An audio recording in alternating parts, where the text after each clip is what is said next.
Du coup, en tant qu'infirmière, je suis obligée d'en faire 10 fois plus que n'importe quelle Bah infirmière oui. parce que télé-réalité et infirmière, ça ne va pas ensemble. Et on a tendance à être toutes mises dans le même panier.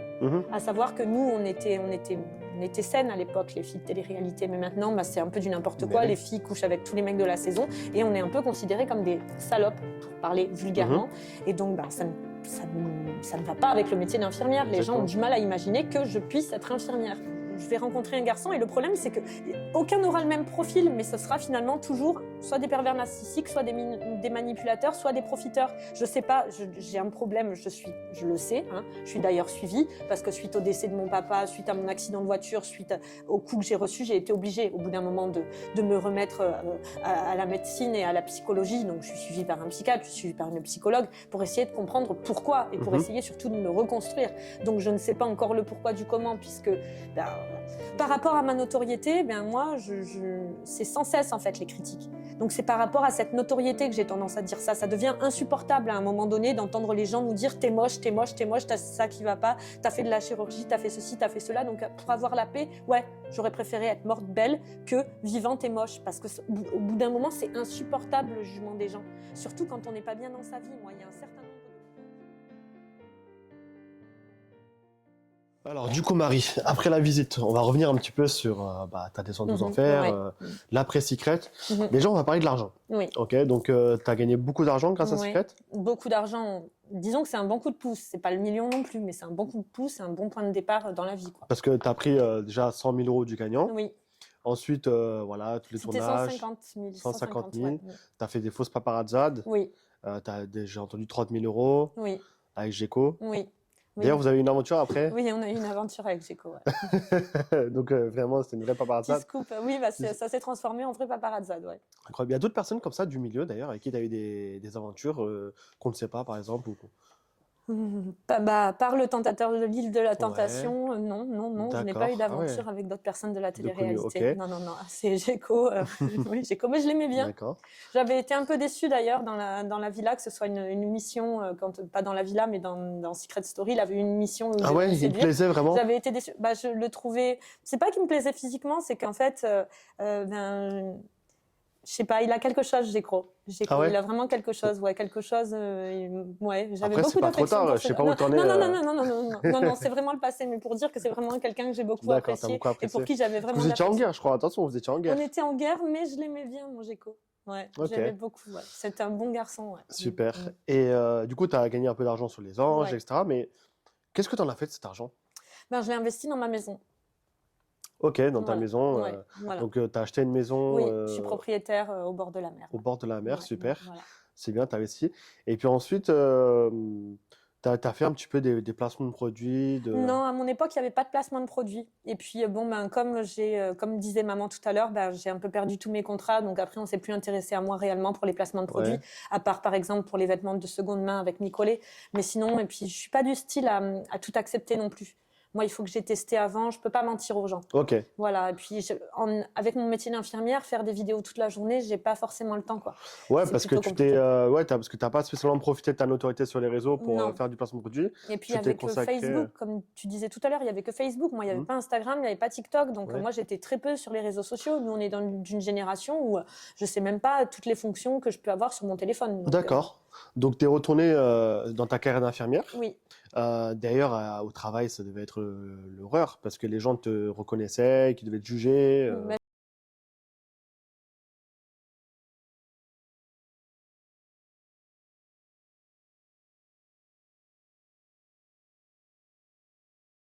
Du coup, en tant qu'infirmière, je suis obligée d'en faire 10 fois plus que n'importe quelle infirmière parce que télé-réalité et infirmière, ça ne va pas ensemble. Et on a tendance à être toutes mises dans le même panier.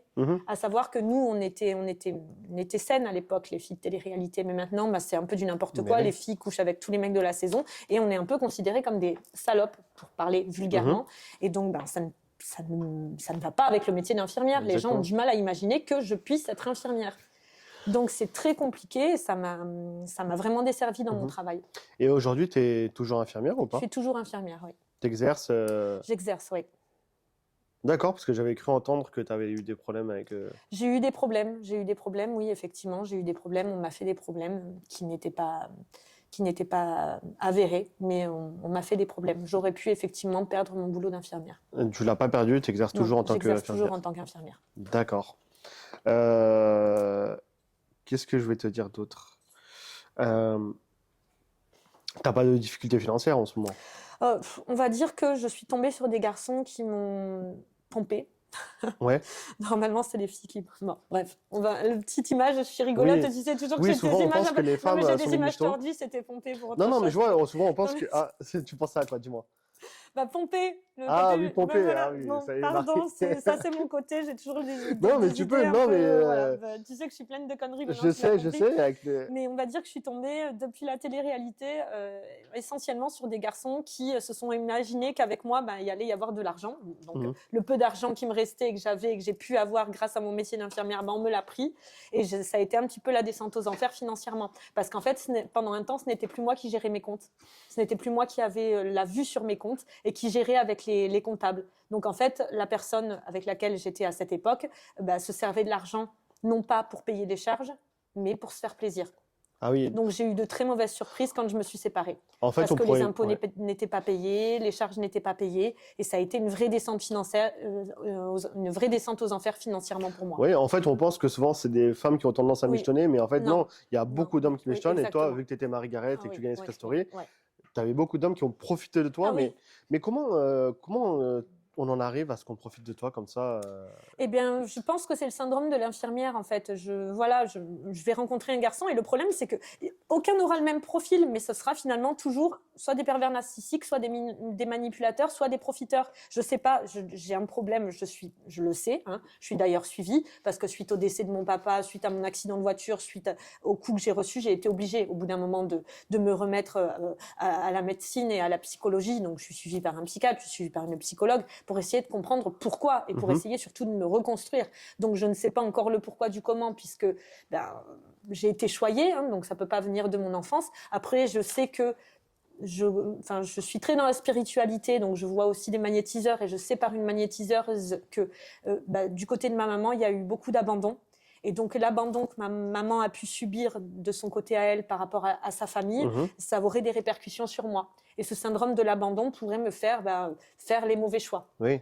Et ce syndrome de l'infirmière, de toujours vouloir sauver tout le monde. Et puis, je veux toujours sauver, en fait. Tu as eu aussi le décès de ton papa qui t'a beaucoup... Oui, je recherche vraiment cette présence masculine que je n'ai plus aujourd'hui. En fait, voilà, j'ai besoin de...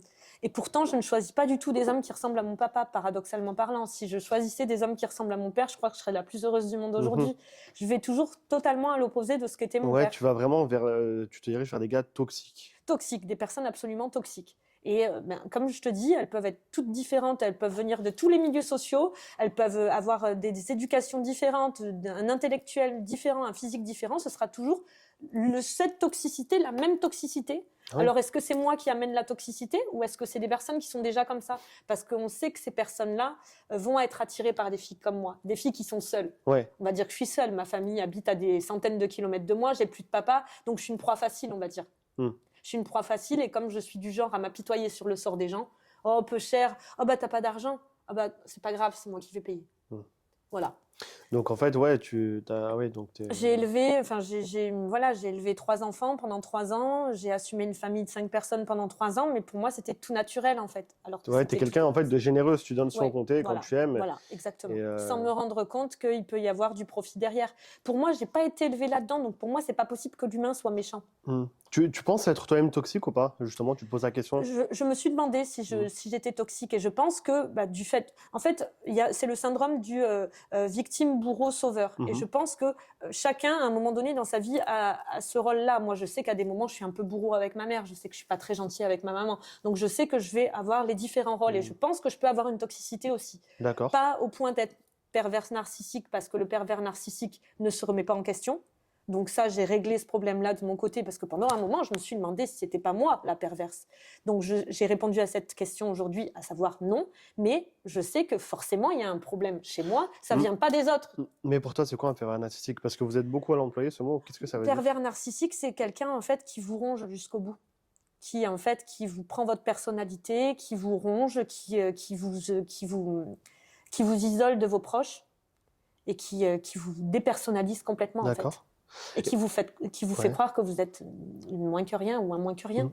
Parce que tu te fais courtiser par des hommes gentils, entre guillemets. Je me fais courtiser par des hommes gentils, mais l'homme gentil ne m'a jamais intéressée. Ah ouais, c'est incroyable. Ouais, c'est incroyable et tu n'es pas la seule. C'est incroyable. Le mec bien ne va pas m'intéresser. Et moi, je suis une passionnée. Je vais avoir besoin d'un coup de cœur. Si je n'ai pas un coup de cœur au premier regard, pour le coup, et ben, je sais qu'il n'y aura jamais rien. Donc malheureusement, tu risques encore de reproduire ce schéma. Maintenant, j'ai mes radars. Ouais. J'ai croisé plusieurs personnes où j'ai détecté très rapidement qu'il y avait des signes de toxicité. D'accord. Donc maintenant, je fais confiance à mon instinct. J'ai confiance en mon instinct. Et je ne veux pas me mettre dans la vie de quelqu'un tant que je n'ai pas résolu un certain nombre de problèmes. Ok. J'ai vu aussi que tu as été victime de violences conjugales. Oui. Ça a duré 3 ans, oui. il me semble. Comment tu as pu rester 3 ans avec une personne qui te battait? C'est long, 3 ans? Parce que j'avais mon cabinet infirmier. Donc j'aurais été salariée, ça aurait été beaucoup plus simple. Je me mettais en arrêt maladie et je partais. Là, j'avais mon cabinet infirmier. Donc j'avais des patients que je ne pouvais pas laisser tomber. Mon remplaçant ne pouvait pas me remplacer à 100%.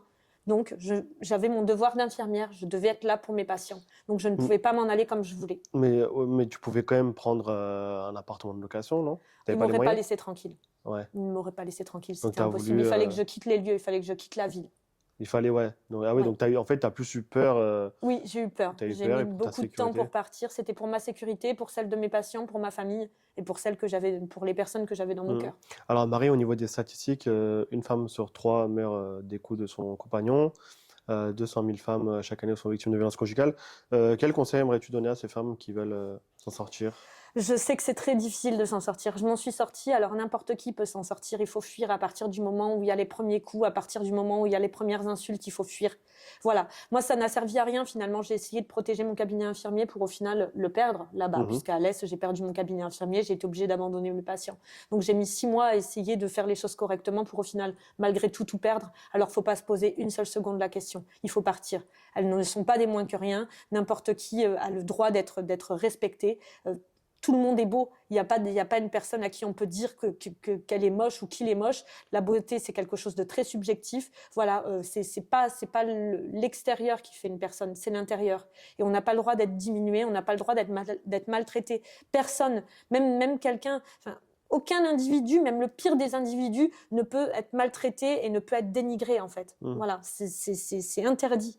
C'est interdit, donc il n'y a pas d'excuse. C'est pas parce qu'on a regardé un autre homme, c'est pas parce qu'on a cassé un verre, c'est pas parce qu'on a dit merde qu'on peut se faire désapprécier et qu'on peut se faire dénigrer. Tout à fait. Je voulais revenir aussi sur les addictions. Est-ce que tu es tombée dans les addictions, dans la drogue? Non, je ne suis pas tombée dans les addictions et dans la drogue. Ça, voilà, ce ne sont pas des choses qui sont fondées. Donc il faut arrêter d'écouter la presse poubelle. D'accord. Ok. Très bien. Qu'est-ce que je voulais dire d'autre? Oui, tu as également fait un accident de voiture, je crois que c'était en 2017. 2017, ouais. Alors, il y a une phrase que je suis tombée en regardant l'interview et tout. Tu as dit « J'aurais préféré être morte et belle que vivante et moche ». Tu le penses encore, cette phrase? Alors, donc je dis que la beauté est subjective, c'est quelque chose de subjectif. Voilà, je le pense beaucoup plus qu'avant. Mais en fait, ce qui est difficile, et j'ai dit cette phrase parce qu'à l'heure actuelle, quand on est reconnu et quand on a quelqu'un qui ne va pas plaire aux gens dans l'anonymat, c'est pas grave, on va pas aller le voir dans la rue en lui disant t'es moche. Mais moi, par rapport à, je trouve plus le mot. L'acharnement, non, la haine, l'anonymat et je suis. Et la notoriété. Voilà. Par rapport à ma notoriété, moi, c'est sans cesse en fait les critiques. Donc c'est par rapport à cette notoriété que j'ai tendance à dire ça. Ça devient insupportable à un moment donné d'entendre les gens nous dire t'es moche, t'as ça qui va pas, t'as fait de la chirurgie, t'as fait ceci, t'as fait cela. Donc pour avoir la paix, ouais, j'aurais préféré être morte belle que vivante et moche. Parce qu'au bout d'un moment, c'est insupportable le jugement des gens. Surtout quand on n'est pas bien dans sa vie. Moi, il y a un certain nombre de moments où j'ai été très mal dans ma vie et c'est juste insupportable à vivre. Il faut se mettre à la place des gens. Ouais, donc en fait, ça a choqué les gens, mais... En fait, ouais, finalement, c'est plus, tu voulais dénoncer en fait finalement la haine et la. Oui, voilà. Ça a mal été interprété. L'harcèlement, c'est l'harcèlement que tu voulais dire ça. C'est le harcèlement, quoi. C'est par rapport à ce harcèlement que, ouais. Et puis même, de toute façon, morte belle, on aurait dit quoi? On aurait dit que j'étais morte d'une overdose, on aurait dit que j'étais morte à cause de mes mecs, on aurait dit quoi? Mais justement, en parlant de mort, est-ce que tu as pensé ou as essayé de te suicider? Oui, j'ai fait des tentatives de suicide. Des tentatives de suicide. Et c'est mes animaux qui m'ont sauvée parce que finalement, je me suis dit que pour ces petites bêtes-là, je devais être présente et je ne pouvais pas faire ce genre de choses. En fait, j'ai plus pensé à mes animaux qu'à ma famille, en fait. Ah oui. Et qu'est-ce qui t'a fait finalement tenir malgré l'acharnement et l'harcèlement que tu as pu subir depuis toutes ces années dans le milieu des médias? C'est les causes que j'ai à défendre. Qui sont les animaux? Les animaux, mais c'est surtout les violences faites aux femmes. Les violences faites aux femmes et les différences. Tu t'engages aujourd'hui, ouais? Oui, je suis engagée, oui. Je suis engagée dans beaucoup de choses. J'ai beaucoup de choses à dire et j'espère retrouver le droit de parole très vite. Parce que j'ai beaucoup de choses à dire sur la chirurgie esthétique, sur les violences faites aux femmes. Oui, parce qu'après ton accident, tu as fait la chirurgie. Oui, mais pas que ça. J'ai fait de la chirurgie esthétique qui était inutile. Et aujourd'hui, si j'avais à donner des conseils aux jeunes filles, c'est de rester naturelle. Ah oui? Tu regrettes les chirurgies? Oui. Ça paraît paradoxal, mais je ne toucherai rien de moi. Il n'y a rien de plus beau que le naturel. Et je trouve que le plus beau corps pour une femme, c'est le corps d'une femme qui a eu des enfants. Et tu comptes plus refaire de chirurgie? Mis à part pour mon visage, je suis obligée. Non, je ne compte plus faire de chirurgie. D'accord. Est-ce que tu regrettes d'avoir fait de la télé-réalité? Je ne regrette pas d'avoir fait de la télé-réalité parce que je ne regrette absolument rien de tout ce que j'ai fait. Parce que ça fait la femme que je suis aujourd'hui. Voilà, j'étais une conne. J'étais une petite conne, une petite bourgeoise, une fille qui avait été élevée dans sa prison dorée avant de faire de la télé-réalité. Et ça m'a rendue vachement plus humble. Donc, si c'était à refaire et que tu devais retourner en arrière, on te propose de faire la télé-réalité, tu refais de la... Je la referai différemment, mais je la referai. Ouais. Parce que voilà, je ferai peut-être pas les mêmes choix toxiques. Si tu retournes dans le passé, je le ferai différemment, mais je le ferai quand même parce que je me suis vraiment découverte. Ok, parce que sur tes réseaux sociaux, tu avais déclaré que Marie Garet est morte. C'était ton ex, je crois, qui avait pris le contrôle de tes réseaux. Non. En fait, c'est pas ça. C'est qu'en fait, une fois de plus, il y a eu des violences qui ont été commises. Et en fait, j'avais mon amie de l'époque qui était censée venir me chercher et elle a coupé son téléphone. Alors ça a été un coup de nerf par rapport à elle et c'est pour ça que je me suis pas rendu compte de ce que je m'étais. Je me suis retrouvée aux urgences sans comprendre ce qui m'arrivait et j'avais tellement les nerfs contre mon amie, le fait qu'elle soit pas venue me chercher, qu'elle soit pas venue m'aider, que j'ai mis ça, mais c'était plus par rapport à mon entourage que par rapport en fait à mes réseaux. J'ai pas pris la mesure de ce que je marquais. D'accord. Ça voulait dire elle est morte, mais elle n'existe plus à vos yeux. Elle n'a plus envie d'exister à vos yeux. Ça voulait dire ça. Ça avait une symbolique. Du coup, Marie, tu disais tout à l'heure que tu étais suivie psychologiquement. Oui, tu vois une psychologue toutes les semaines Oui, tous les 15 jours. Tous les 15 jours. Une psychiatre et une psychologue. D'accord, et elle t'aide Ah oui, elles m'ont vraiment aidée. Ouais. Bon, je ne connais toujours pas l'origine de mon problème, mais oui, ça m'a beaucoup aidée. J'avais besoin d'un soutien. Et tu n'as pas encore résolu ta problématique? Non, je n'ai pas encore résolu ma problématique. Le pourquoi du comment avec ces hommes, la toxicité, je ne sais pas. Mais c'est vrai que ça me met d'une grande aide par rapport aux idées noires que j'ai pu avoir et par rapport à mon évolution sociale. Et ça, c'est important d'en parler pour que les personnes qui traversent des périodes difficiles aillent se faire aider. Il ne faut pas avoir honte. Voilà. Il ne faut pas avoir honte. On n'est pas fou. C'est pas parce qu'on va voir un psychiatre ou un psychologue qu'on est fou, clairement. C'est qu'à un moment donné, on n'a plus suffisamment de ressources pour s'en sortir seul. Et quand il y a une accumulation de mauvais événements, comme pour moi depuis 7 ans, à un moment donné, il faut passer la main, il faut donner le relais, quoi. Il faut accepter de se faire aider. Parce que moi, c'est pareil, dans mon métier d'infirmière, j'arrive pas à mettre les distances avec mes patients. Et j'avais besoin d'être aidée par rapport à ça. Parce que finalement, j'ai tendance à être manipulée tout le temps. Je vais être manipulée aussi en amitié. Et avec les patients, il va toujours y avoir tendance à se mettre en place ce mécanisme de culpabilité. Et au moins, ça m'a aidée dans tout ce qui était familial, dans tout ce qui était professionnel, déjà, à ce niveau-là. Même si au niveau de l'amour, c'est pas encore, voilà. Et ça m'a permis de prendre conscience aussi que je n'étais pas victime. C'est de ma faute à moi. C'est moi qui fais que. C'est à moi de me faire soigner. Les autres ont des problèmes, ça les regarde. Mais il ne faut pas toujours remettre la faute sur les autres. D'accord. Très bien, Marie. Alors maintenant, on va passer à quelques questions que ma communauté avait pour toi. Oui. Alors, on va commencer. Première question. Alors, est-ce que tu es tout simplement heureuse dans la vie? Pas encore totalement. Qu'est-ce qui te manquerait? Il me manque une famille. Ouais, une famille. Une vraie famille. Si on a une famille, ce serait ton rêve. Est-ce que tu es bien entourée? Je ne suis pas bien entourée, non, toujours pas. Non. On va dire que j'ai eu tendance et j'ai toujours un entourage assez toxique. J'ai tendance à faire trop confiance, à avoir trop confiance en tout le monde. D'accord, très bien.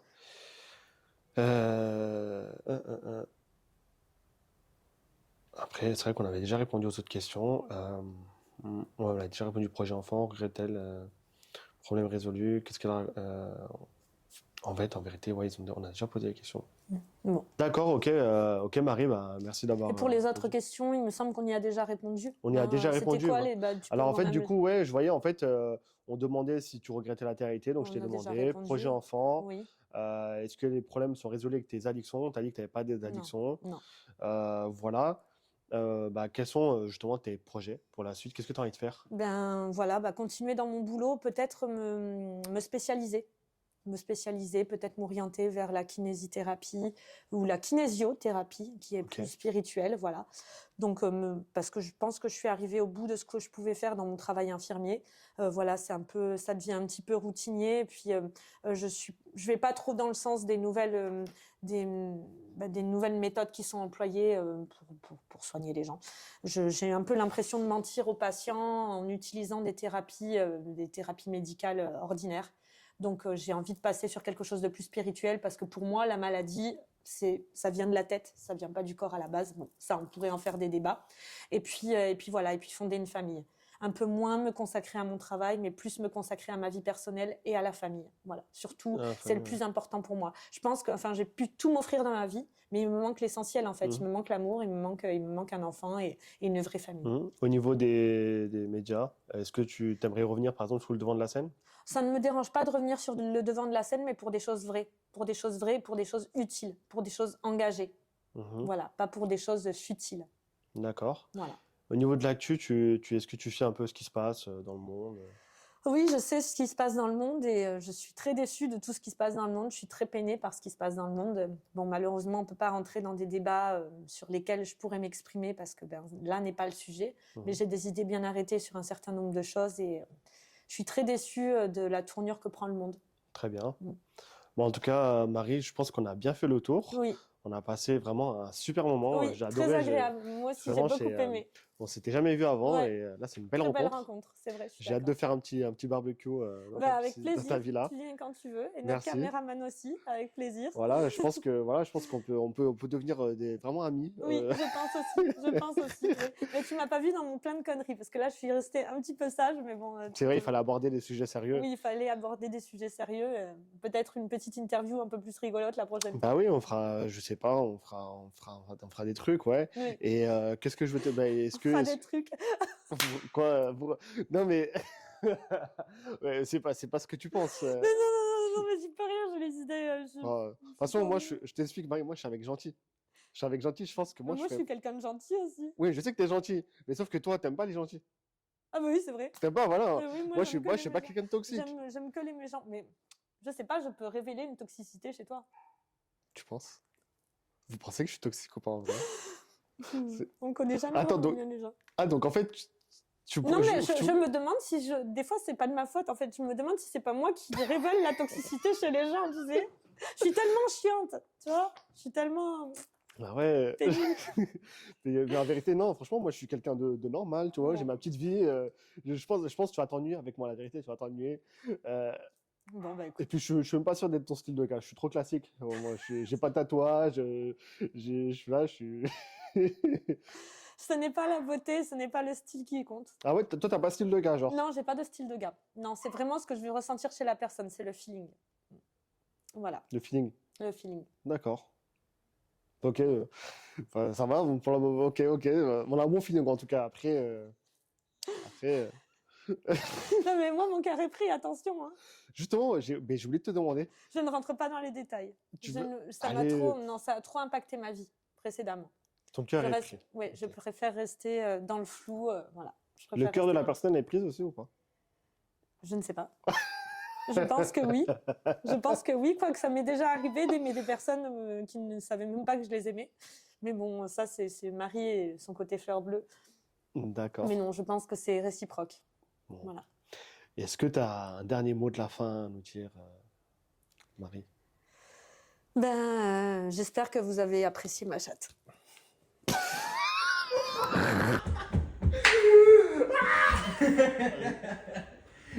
Mais non, un truc sérieux. Mais non.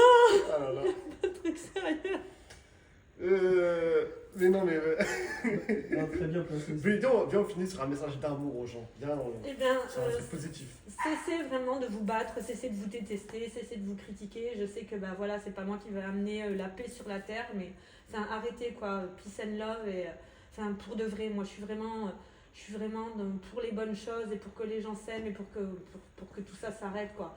Pourquoi diviser pour mieux régner alors que il y a tellement d'amour à donner, il y a tellement de belles choses à faire ensemble. Alors pourquoi continuer dans tous ces délires de guerre et de harcèlement, de haine? C'est pour moi insupportable. Je comprends absolument pas ce mode de vie-là. Moi, mon voisin, il réussit, et je suis heureux pour lui. Non, maintenant, c'est la jalousie, c'est la critique. J'arrive pas à comprendre, franchement, les gens. Vous êtes en vie, vous avez un toit sur la tête, soyez heureux de ce qui se passe autour de vous. La vie est belle, le monde est beau. Alors, préservez ça, s'il vous plaît, parce que on est en train de tout détruire. Merci Marie, du coup, ce sera le mot de la fin. Oui. L'argent ne fait pas le bonheur? L'argent ne fait pas le bonheur, mais il y contribue. Oui. On est bien d'accord, il y contribue beaucoup parce que j'ai été dans la panade, j'ai vraiment été en très grosse difficulté et je sais très bien que quand on n'a pas un centime, c'est très compliqué aussi. Et ça peut détruire les relations aussi. L'argent peut détruire les relations. Mais l'abondance n'est pas bon non plus. Marie, tu préfères être heureuse dans une Clio 2 ou malheureuse dans une Urus? Heureuse dans une Clio 2, réellement. Ouais. Ah oui, vraiment. Ah oui. J'en suis revenue. Avant, ça aurait été le contraire, mais là, vraiment, heureuse dans une Clio 2. Ouais, parce que tu as eu l'argent, mais tu n'avais pas forcément... Voilà, j'avais pas ce qu'il faut. Moi, la chanson de Oh Boy, elle résume parfaitement ce que je suis, quoi. C'est la chanson Avec toi. Et alors, il roule toute la night avec sa femme. Tu sais chanter? Non, je sais pas chanter. Mais je kiffe vraiment ce morceau parce que j'ai l'impression d'avoir 16 ans tout le temps. Mais moi, je suis dans l'amour, je suis dans tout ça, dans la simplicité. Voilà, je vais me poser avec une petite bouteille en bas d'un bloc et sans rien et à discuter toute la nuit et je vais être super heureuse, je vais être la plus heureuse du monde et j'ai pas besoin d'hôtel 5 étoiles. Quoi. Super. Bah voilà, en tout cas, on peut conclure cette interview. Merci beaucoup de nous avoir suivis. Merci à tous. Première interview en immersion chez Marie. Merci à toi. Merci de m'avoir reçu. Et puis on espère que ça vous plaisir. plaira. Vous nous donnerez vos avis en commentaire. N'hésitez pas, je crois qu'il faut dire la phrase, n'hésitez pas à vous abonner à ma chaîne YouTube. N'hésitez pas à vous abonner, moi je connais pas mon TikTok. C'est pas Marie-Garret? C'est Marie-Garret, Marie.Garret. Et à mon Instagram, Marie-Garret Off. Eh bah super, voilà. Merci beaucoup. Gros bisous. Gros bisous. Voilà, on a fini ici. Ouais. J'ai de la peine pour toi parce que tu vas avoir tellement de boulot, je sens. Je le voyais mais ça peut aller vite.